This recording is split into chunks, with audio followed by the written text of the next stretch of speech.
I do have this great company that I personally used in the past. That they fixed my house, fixed my flip, and I'm here with Juan and Josh from VID Company. So they are my favorite contractor here in Houston area. How are you guys doing?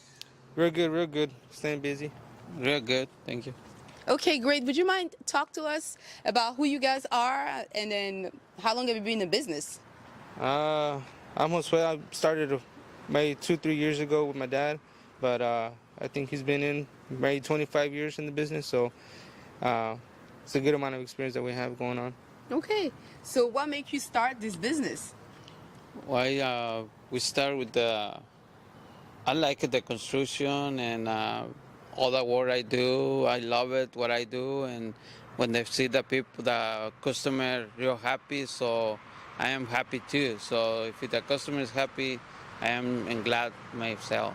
Okay, so do you have a specialty that you do more than you have stuff in the construction that you do more than others?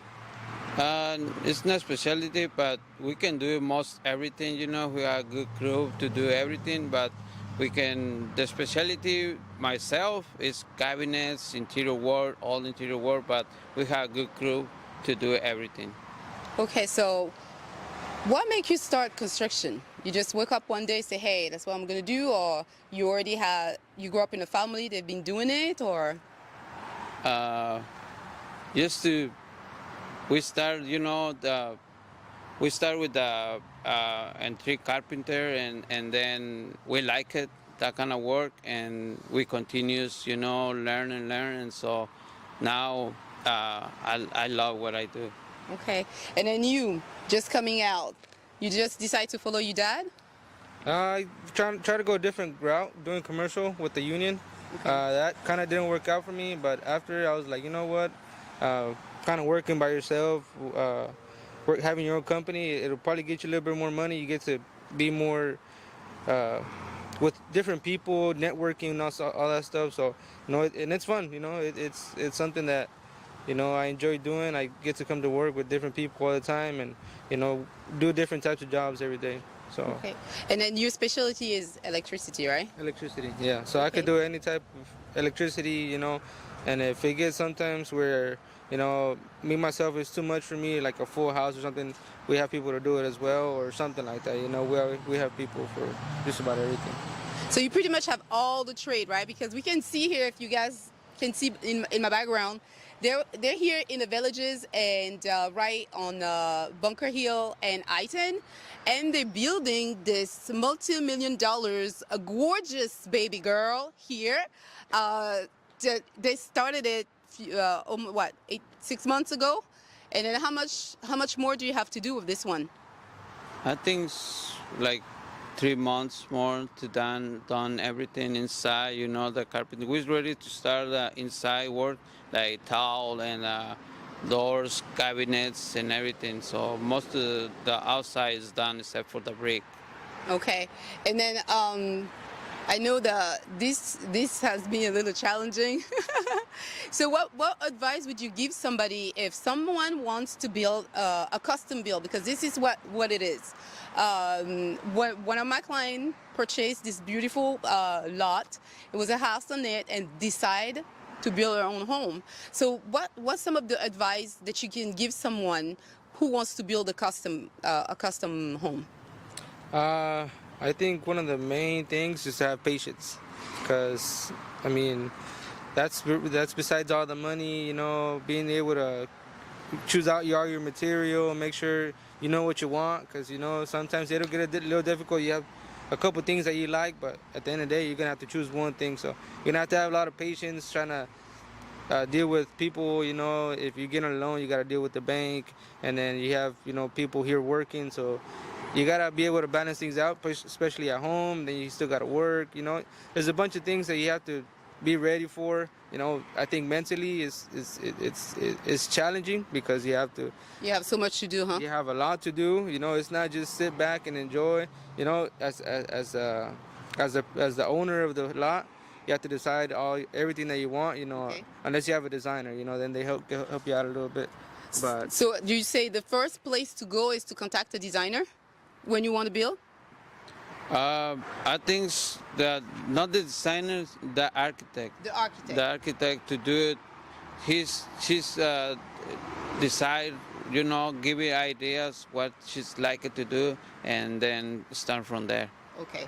So with the pretty much, if you have an architect, he can draw the blueprint of the house, and you know the square footage. Then you will come in and you will know how much pretty much everything else will cost, right?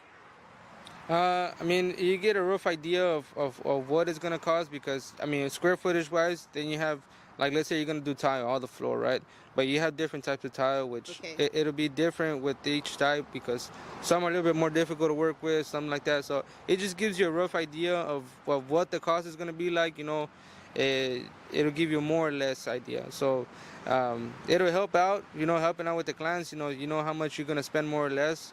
That way you can get ready for it because clients, once you work, you get paid. So it's like everybody, right? So we want to work and get paid. So it gives the client an idea to be ready for where I need to get this money ready from or, stuff like that. So the first thing you said, have your architect. What's the second things we need to think about when we decide to have a custom build? ¿Cómo The dice? permit? Como lo que ocupas después del arquitecto, ¿a dónde vas? Oh, after the architect, so as soon as the owner approved the design and everything, so he's going to the engineer to approve, the plans, like, the engineer needed You gotta stamp them. the stamp Okay. and then go submit to the city. As soon as he's ready with the money or loan, submit to the city and approve it and start working on. Okay, so I just want to break it down. So first, the architect. Second, the engineer who need to put the stamp to approve the construction. Then you submit everything to the city to get all the permit, right? And how many permits are there? A lot, or just one or two, or which type of permit are we thinking about? You have a good amount. It depends if you're doing a new construction, a brand new lot with nothing on it. It's gonna require a couple more permits. But if you're doing a remodel, you have a couple less permits. It's a little bit less money, and you're able to save a good amount of money. But you have all the plumbing, all the underground, the electrical, the foundation. If you're gonna do piers on it, if you're gonna do all the beams, there's a bunch of permits you have to pull and pass, and make sure you get it right, because then they're gonna have to come back out and you have to pay again. So yeah, you got a good amount of permits, and then once you get all the framing, you got to get the framing inspection. You got to get a whole bunch of stuff. Okay, that's very interesting. So let me break it down again. So we have the architect. Sorry, I'm slow to learn. We have the architect. Then we have the engineer. We make sure all the permits are put together. What else do we need to have? Permits. Once you get your permits, it's almost ready to start working. Once you get the material in, we start working on the foundation. Make sure all the underground plumbing, electrical is in. And if you need to add a couple more things here and there, it's when you start working, and then that's when you start building from the ground up. Foundation, then framing. Okay. And then yeah. You said something very interesting. So if we can build brand new construction, it's a different kind of permit we have to ask, or maybe you can have a frame meaning you do have the foundation. You can destroy the house that was there before, but just rebuild and use the foundation. It won't be considered as a brand new construction. No, it's not considered. It's like a remodeling, and it's I think it's at the end to the construction. It's less taxes too. Okay. To the new construction, and it's less money to spend in the permits. Okay. So I think it's better to do like a remodelation to new one. So pretty much we can keep the frame, we can keep the original foundation, expand from it, and then rebuild, right? Yeah, there's a certain percentage that you have to save from the old house. Okay. So I can't remember the number right now, but it has to be a certain percentage. So the foundation would give a good amount of that percentage, and maybe keep a few walls here and there so you can fill that percentage, and then it'll still be considered a remodel. And then that way, at the end of the build, your taxes are going to be considered as still like as an old home since it's a remodel. And Tips. and I mean, you're able to save a lot of money, right? With the permits and everything like that. You don't have to pull certain permits because it's a new construction.